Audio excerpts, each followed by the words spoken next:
Fire away.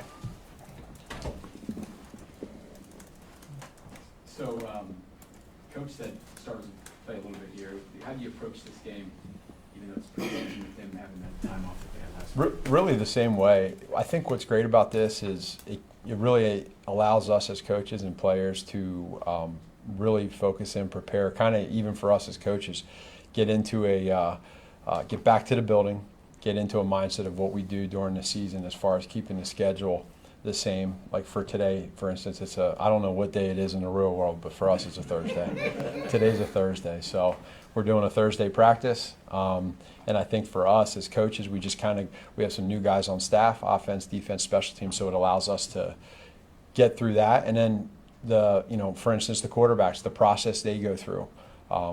It's different and easier when you're here than it is when you're at camp. It's a little bit different setting. So all of that kind of goes in tail, and then you get to the game and you go play.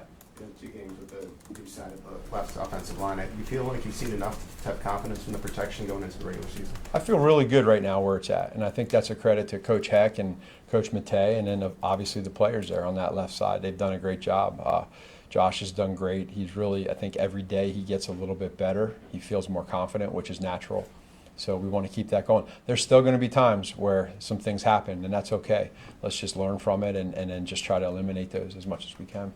I know you get those reps in practice, but how important is it to get Patrick out there in a game situation with those guys? It's vital. You want to be able to have that so that these guys, again, even for Patrick, like as he gets into the mode of getting ready to play the regular season, understanding, for instance, the offensive line, the sets that they have, where they're at, the cadence for those offensive linemen listening to Pat. That's important. Then those guys for instance, the young guys on the left side of the line communicating and hearing the calls that we have. So all of it is really a great test run and a great environment to be able to help them for week one. Matt, when you get to this point, how much are you trying to explain to Rashard Smith that, like, hey, I know it's a lot, but, like, trust us on, like, how long this process is to get him ready for, like, the regular season? It's key that we make him understand that, because I can imagine a young guy like him coming into this offense, even a guy like Gardner that's here for the first time who's been in several different offenses. It can be a lot. So you just got to kind of temper their expectations and not allow them to get frustrated, whoever it is. If it's Rashard, if you make a mistake, that's okay. Don't make it twice.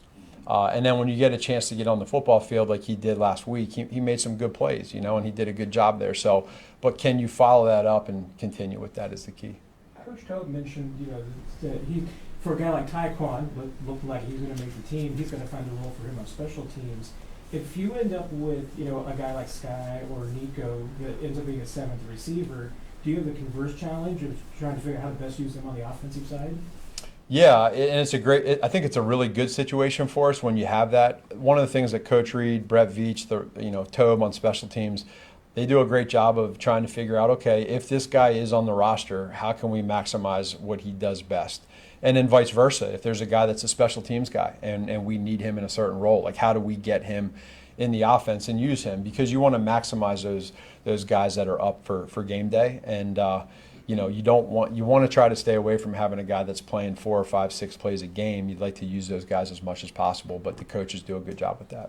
Kind of a follow-up to the backup wide receiver room. How has Rashid's anticipated early availability might have impacted or complicated figuring out the back end of that receiver room? One of the things that we try to do as a staff was prepare both ways for it, just not knowing. Yeah. So we have a plan for if he is there and if he's not there, and so it kind of made it easier. And that's not something that we just did here recently. Like, we've thought it through.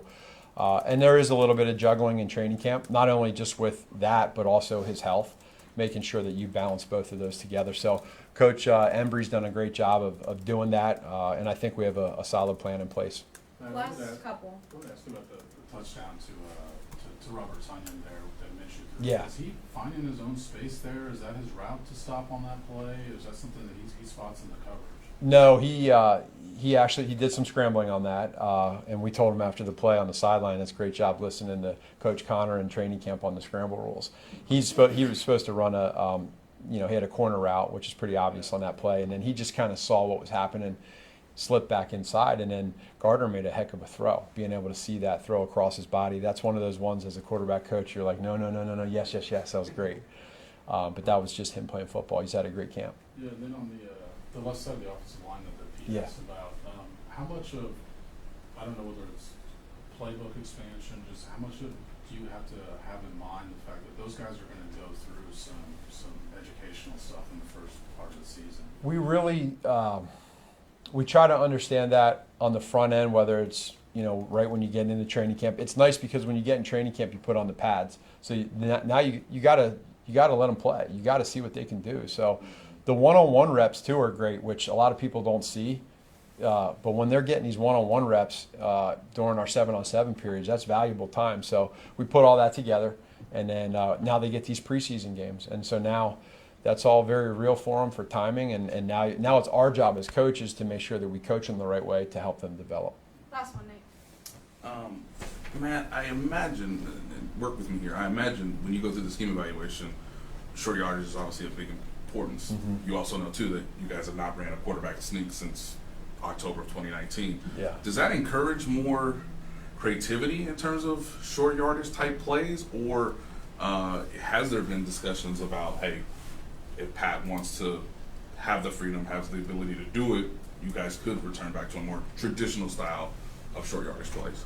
Yeah, for us, that's a critical part of the game that you got to be great at, and we're hard on ourselves when we don't do well, and we know that the quarterback sneak in this game for a lot of teams is very, very important, and they do it. They live by it. You have the tush push that everybody does, or that several teams do. Mm-hmm.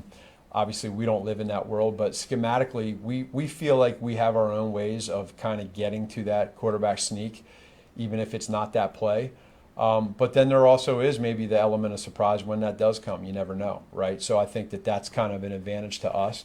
But it is for us to also know, hey, there are different ways to be successful, whether it's running the football, throwing it.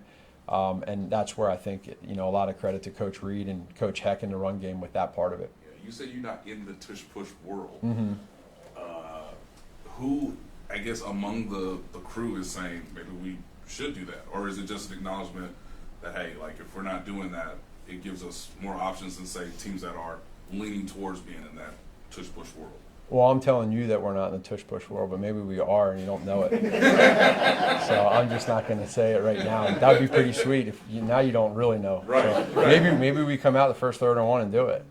That'd be pretty cool. Thanks, guys. Thank you.